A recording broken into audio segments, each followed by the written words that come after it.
जय हिंद साथियों, मैं पूर्व सैनिक महेश चौहान एक बार फिर आपके सामने ड्यूटी के दौरान मुझे बहुत ही ज़रूरी प्रत्युत्तर के लिए लाइव आना पड़ा। साथियों, मेरा एक वीडियो डाला गया था जो मेरे द्वारा हमारा अपना फाउंडेशन सैनिक प्रकोष्ठ का जो चैनल है उस पर डाला गया था कि हरियाणा की कार्यकारिणी जो जंतर मंतर के धरने को विफल करना चाहती है, उस पर माननीय दांगी साहब जी का एक कमेंट आया है, जिसे मैं आप लोगों को वीडियो के अंत में उसके स्क्रीनशॉट के माध्यम से आपको शेयर कर रहा हूँ। माननीय दांगी साहब बोल रहे हैं कि मुझे पता लग गया है आप पलटू राम हैं, आप 15,000 की नौकरी कर रहे हैं और 15,000 की नौकरी से निकालने का किसने आपको धमकी दी या किसी ने आपको बोला कि आपका चैनल चमका दिया जाएगा। इस विषय में मैं माननीय अतर सिंह दांगी जी को ये अवगत करा देना चाहता हूँ कि दांगी जी, मैं कोई भी 15,000 की नौकरी पहली बात तो नहीं कर रहा हूँ। HCSL के अंडर की मैं कोई भी नौकरी नहीं कर रहा हूँ। मैं राजस्थान एक्स सर्विसमैन लीग के अंडर जो रेलवे में गेटमैन लगे हैं उसकी नौकरी भिवानी में कर रहा हूँ, इसमें कोई दो राय नहीं है।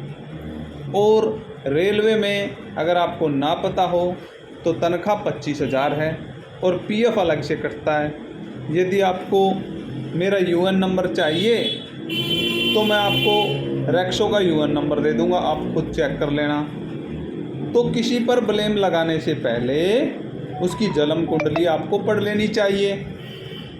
रही बात धमकी की या चैनल चमकाने की, तो मेरे जितने भी सब्सक्राइबर हैं सभी को पता है कि हम क्या काम भिवानी में कर रहे हैं, किस प्रकार से काम भिवानी में कर रहे हैं। हम पूर्व सैनिकों की भलाई के लिए काम कर रहे हैं या पूर्व सैनिकों को तोड़ने के लिए काम कर रहे हैं। आपके या मेरे कहने से ऐसा कुछ नहीं होता। इसलिए मैं आपके उन सवालों के जवाब देना चाहता हूं जो कि आपने वीडियो पर कमेंट करके किया है। पहली बात तो दांगी साहब, आपकी उम्र 70 साल के लगभग हो चुकी है। कृपया अपने दिमाग को संतुलन में रखिए और किसी भी व्यक्ति विशेष की वीडियो पर अभद्र भाषा का इस्तेमाल मत कीजिए। जो आरोप आप कपिल पर लगा रहे थे वही आप खुद कर रहे हैं। वीडियो पर गलत कमेंट करना, वीडियो पर अभद्र भाषा का इस्तेमाल करना। कमेंट करना आपका अधिकार है, लाइक डिसलाइक करना आपका अधिकार है। कमेंट में भाषा तो हमें अच्छी रखनी चाहिए ना। और रही बात ये OROP की, तो ये OROP साल 2 साल में ख़त्म हो जाएगी। लेकिन आप हरियाणा में पूर्व सैनिकों का भाईचारा ख़राब ना करें, मेरी आपसे यही अपील है। आपको विरोध करना है, आप विरोध कीजिए, किसी ने आपको विरोध के लिए मना नहीं किया। दूसरी बात, आप बार बार बोलते हैं कि जंतर मंतर पर बैठे साथियों से या सबका वालों से चंदे का हिसाब लिया जाए। दूसरा व्यक्ति क्यों हिसाब ले? जब आपको चंदे से आपत्ति है तो आप खुद क्यों नहीं हिसाब लेते? दूसरे के कंधे पर रखकर तीर मत चलाओ दांगी साहब। अब वो वाली फ़ौज नहीं है कि जो सीनियर ने बोल दिया हाँ जी साहब, हाँ जी साहब, हाँ जी साहब की फ़ौज नहीं है। अब पढ़ी लिखी फ़ौज है। पूर्व सैनिक, मैंने पहले भी बोला था, अब जागरूक हो चुका है, उसे अपना अच्छा और बुरा पता है। रही बात आंदोलन कमज़ोर पड़ने की, तो आंदोलन किसी भी सूरत में कमज़ोर नहीं पड़ा है। इसका नमूना आपको 2 तारीख को भूख हड़ताल से पता लग जाएगा। आपने और आपके साथियों ने और पूरी कार्यकारिणी ने पूरा दमखम लगा दिया कि हम दादरी में भूख हड़ताल नहीं होने देंगे। फिर भी दादरी में पूर्व सैनिक साथी भूख हड़ताल कर रहे हैं। अगर आप में हिम्मत हो तो आप रोक लेना उनको। इसलिए ये अभद्र भाषा कर आप हरियाणा के पूर्व सैनिकों का मान और सम्मान कम कर रहे हैं, अपनी मान मर्यादा खुद कम करवा रहे हैं। तो मेरी आपसे बार बार यही विनती है, आपको विरोध करना है जिसका विरोध कीजिए। स्वतंत्र भारत है, ये गुलाम देश नहीं है। 1947 से पहले का देश नहीं है कि हम अंग्रेज़ों के गुलाम हैं। आज हम स्वतंत्र हैं, किसी के भी खिलाफत कर सकते हैं। हमें किसी की नीतियाँ अच्छी ना लगे तो हम उसका विरोध कर सकते हैं। आप विरोध करिए ना, आप खुल के विरोध करिए। आपको जंतर मंतर का हिसाब मांगना है तो जंतर मंतर पर एक टेंट डाल के बैठिए और जंतर मंतर का हिसाब लीजिए जंतर मंतर वालों से। बार बार बोलते हैं कि आप जंतर मंतर वालों से हिसाब नहीं ले सकते। अरे जब मैंने 1 रुपया चंदा दिया ही नहीं तो मैं जंतर मंतर पे हिसाब मांगने का अधिकारी कैसे हूँ? आपने पैसा दिया है तो आप हिसाब मांगिए। दूसरे के कंधे पर रखकर दांगी साहब तीर ना चलाएं। बार बार आपसे विनती की जा रही है कि अभद्र भाषा का इस्तेमाल ना करें। आपने तो ग्रुप से मुझे आउट कर दिया, हरियाणा की कार्यकारिणी से। क्या हमने अपने ग्रुप से आपके साथियों को आउट किया? एडवोकेट सतवीर जी को पूछ लेना, भारत के पूर्व सैनिक के ग्रुप में वो अभी भी जुड़े हुए हैं। उनको जो विरोध करना है करते रहो, हम ना ही उनको आउट करेंगे और ना ही आउट करेंगे। लेकिन आपका ये अमर्यादित भाषा का इस्तेमाल करना डरपोक है। 15,000 की नौकरी कर रहा है। अरे मैं नौकरी तो कर रहा हूँ, चाहे मैं 8,000 की नौकरी कर रहा हूँ, मैं चाहे 5,000 की नौकरी कर रहा हूँ, शान से शौक से अपनी नौकरी कर रहा हूँ ना, अपने बच्चे पाल रहा हूँ। इसमें आपको क्या दिक्कत है? आप करोड़पति हो सकते हैं, करोड़पति हैं इसीलिए तो चंदे का हिसाब मांग रहे हैं। मैं एक आम सैनिक हूँ, आम परिवार से ताल्लुक़ रखता हूँ, तो मैं नौकरी कर रहा हूँ। इसमें कोई मैं चोरी नहीं कर रहा कि मुझे डरने की ज़रूरत है, और ना मुझे आपको स्पष्टीकरण देने की ज़रूरत है कि मैं 15,000 की नौकरी कर रहा हूँ। मैं आपको बता रहा मैं 25,000 की नौकरी कर रहा हूँ। राजस्थान एक्स सर्विसमैन लीग के नीचे नौकरी कर रहा हूँ, और सूबेदार सुरेंद्र कौशिक साहब ने मुझे लगाया था। ये भी मैं स्पष्ट कर देता हूँ भाई, सूबेदार सुरेंद्र कौशिक साहब ने मुझे लगाया था। मैं उनके संपर्क में आया, मैंने उनको फॉर्म भर के दिया और उन्होंने लगाया। मैं ट्रेनिंग करके आया, ड्यूटी कर रहा हूँ। अपनी ड्यूटी को या किसी के जो निजी उसकी कार्यप्रणाली है उसको इस आंदोलन में ना घुसेड़ें, गुड़ गोबर एक ना करें। मेरी आपसे बार बार यही विनती है। और रही बात अभद्र भाषा की, तो अभद्र भाषा का इस्तेमाल करना मुझे भी आता है, लेकिन मैं नहीं चाहता कि इतने बुजुर्ग पूर्व सैनिक के साथ अभद्र भाषा का इस्तेमाल किया जाए। तो मेरी आपसे बार बार यही विनती है, इस वीडियो के ज़रिए भी मैं आपको यही चेताना चाह रहा हूँ कि आप किसी का विरोध करें, करते रहिए। ना तो आप मेरे दुश्मन हैं, ना मेरे आप दोस्त हैं। ना कपिल मेरा दुश्मन है, ना कपिल मेरा दोस्त है। हमें जिसकी विचारधाराएं अच्छी लगी हम उनके साथ हैं। हमने पहले भी बोला है, हम 2 तारीख का भूख हड़ताल भी करेंगे। 6 तारीख को रामलीला ग्राउंड का आह्वान है तो हम उसमें भी जाएंगे। 23 तारीख को जंतर मंतर का आह्वान है तो हम उसमें भी जाएंगे।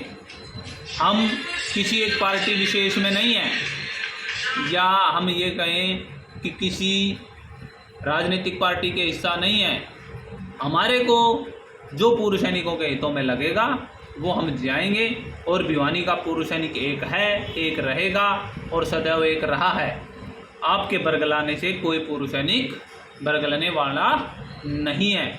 इस चीज़ को भी आप अच्छे तरीके से समझ लें। आपने जो मेरे ऊपर आरोप लगाया है कि किसको कैसे पता है, किसको कैसे नहीं पता है, तो सबको पता है। आज के समय में सबको पता है, व्हाट्सएप पर सब जुड़े हुए हैं। आपके ऊपर कितने आरोप लगे, या आपने HSL में रहकर, ट्रेजरर रहकर क्या किया, सबको पता है। मैं अपनी ज़ुबान से नहीं बोलना चाहता तो इसका यह मतलब नहीं है कि मुझे आपके बारे में कुछ नहीं पता। लेकिन हम आपस में पूर्व सैनिक हैं तो हमें पूर्व सैनिक की बात ही रहना चाहिए, ना कि हमें एक दूसरे के ऊपर कटाक्ष करना चाहिए। हाँ, विरोधाभास हो सकता है, मेरा और आपका विरोधाभास हो सकता है, हमारा विचारों में मतभेद हो सकते हैं, तो मैं उसको शालीनता से भी तो रख सकता हूँ। उसमें अभद्र भाषा का इस्तेमाल करके ही मैं आपका विरोध थोड़ी कर सकता हूँ। मैं एक सभ्य भाषा में भी अपने विचार रख सकता हूँ। मैंने बोला है जिसका ज़मीर जिंदा है वो 2 तारीख को आएंगे, और जो मुर्दे हैं वो कभी जिंदा नहीं होते। तो ये मेरे विचार हैं, आप इसके विपरीत हैं तो अपने विचार रखिए, शालीनता से विचार रखिए। लेकिन ये कौन सा तरीका है कि आप डरपोक हो, आपका चैनल चमकाने की धमकी मिली है, आपको नौकरी से निकालने की धमकी मिली है, ये कौन सा तथ्य हुआ? मुझे नौकरी करनी है, यहाँ नहीं तो वहाँ, वहाँ नहीं तो वहाँ, कहीं ना कहीं तो करूँगा ना। मैं आपकी तरह टाटा बिरला नहीं हूँ, या मेरे कोई स्कूल कॉलेज या मेडिकल कॉलेज नहीं चलते। मैंने कब कहा? मैं अपने नौकरी कर रहा हूँ, एक साधारण सैनिक परिवार से हूँ, मेरा बच्चों का पालन पोषण पेंशन से नहीं हो रहा तो मैं नौकरी कर रहा हूँ। इसमें कौन सी गलत बात है? मैं किसी की चोरी तो नहीं कर रहा, किसी पूर्व सैनिक का गला तो नहीं काट रहा, या किसी के पास लीगल नोटिस तो नहीं भेज रहा। इसलिए मेरी समस्त भारतवर्ष के पूर्व सैनिकों से अपील है, कृपया एक दूसरे के निजी स्वार्थ के लिए आंदोलन को विफल करने की चेष्टा ना करें। सभी साथी एकजुट रहें। विचार नहीं बनते तो दूरी बना ली जाती है। हमारे आपस में विचार नहीं मिल रहे तो हमें अभद्र भाषा का इस्तेमाल करने से हमेशा बचना चाहिए। क्योंकि मैं अगर किसी के लिए गंदा बोल रहा हूँ तो सबसे पहले मैं अपनी ज़ुबान को गंदा कर रहा हूँ। और जो भी दांगी साहब जी ने कमेंट किया उसका प्रत्युत्तर मैं यही कहूँगा बार बार कि मैं HCSL की कोई नौकरी नहीं कर रहा। HCSL की नौकरी मैं नहीं कर रहा। मैं राजस्थान एक्स सर्विसमैन लीग की नौकरी कर रहा हूँ, गेटमैन हूँ, भिवानी में गेटमैन पर पोस्टेड हूँ। जो भिवानी लुहारू रोड है उस पर मेरी ड्यूटी रहती है। अभी भी मैं ड्यूटी से वीडियो डाल रहा हूँ, तो इसमें कौन सी चोरी है? रही बात तनख्वाह की, तो मैं आपको बता दूँ 25,000 के लगभग मेरे अकाउंट में पैसा आता है। उसके बाद जो भी 2,500, 3,000, 3,100-3,200 रुपये PF कटता है वो कटता है, उसमें कोई दो राय नहीं है। तो चाहे आप उसको ये माने, आपका यह कहना सरासर गलत है कि किसी ने धमकी दी है। आज के समय में कोई किसी की धमकी से नहीं डरता। आप कितनी धमकी दे रहे हैं, आपकी धमकी से कुछ फ़र्क पड़ रहा है क्या? आपने दादरी में जाकर पूर्व सैनिकों के साथ खुलेआम से चैलेंज किया, धमकी दी कि चरखी दादरी में कोई भी पूर्व सैनिक 2 तारीख की भूख हड़ताल पर नहीं बैठेगा, लेकिन फिर भी बैठ रहे हैं। आपने फेडरेशन ऑफ वेटरन एसोसिएशन के अध्यक्ष को धमकी दी कि हमारी मांगे नहीं मानी, हमारे को ये नहीं किया, इन व्यक्तियों को नहीं निकाला तो हम अलग से फेडरेशन बना लेंगे। उन्होंने माना आपकी धमकी से, वो डरे? बताइए। तो कोई किसी की धमकी से नहीं डरता है। आप अलग से फेडरेशन बनाना चाहते हैं, शान से शौक से बनाइए, जोड़िए पूर्व सैनिकों को जिनके मत आपके साथ मिलते हैं। हमारा सभी का एक ही उद्देश्य है, हमारे साथ OROP में जो विसंगतियाँ हुई हैं उन्हें दूर किया जाए, किया जाए, किया जाए। ये हमारी सरकार से मांग रहेगी।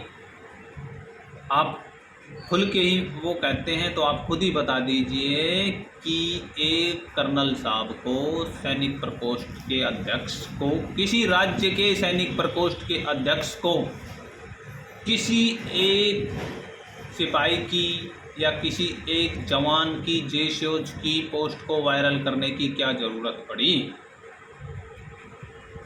जो कि हमारी OROP के खिलाफ है? आज तक उन्होंने कोई भी OROP की पोस्ट वायरल नहीं की। इसलिए मेरी आपसे यही विनती है कि कृपया अपनी वाणी पर संयम रखें, विरोधाभास करें। विरोधाभास से हम नहीं डरते, लेकिन अपनी भाषा को मर्यादित रखें।